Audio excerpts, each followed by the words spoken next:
अस्सलाम वालेकुम। मेरा नाम हुमैरा कुरैशी है और अपने लिखे हुए कलाम में से चंद अशार आप तमाम अहबाब की नज़र करना चाहती हूँ। आँख से टपका कोई आंसू ये करता था फ़ुग़ां, दोनों आँखें पास हैं फिर भी हैं कैसी दूरियाँ। ख्वाहिशों के जाल फैले हैं, हवस की आग है, छिल न जाएं पर कहीं फंस न जाएं तितलियाँ। रंग सबके हैं जुदा पर लाल है खूने जिगर, रंग सबके हैं जुदा पर लाल है खूने जिगर। ना कोई रंजिश रहेगी गर हो सब इंसान यहाँ। क्या मिला है आग से, क्या मिल गया बारूद से,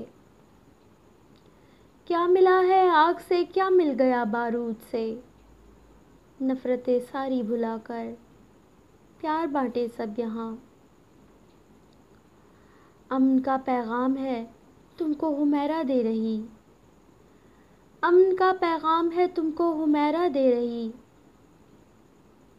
प्यार के गुंचे लगाएं जग को कर दें गुलसितां। Thank you very much.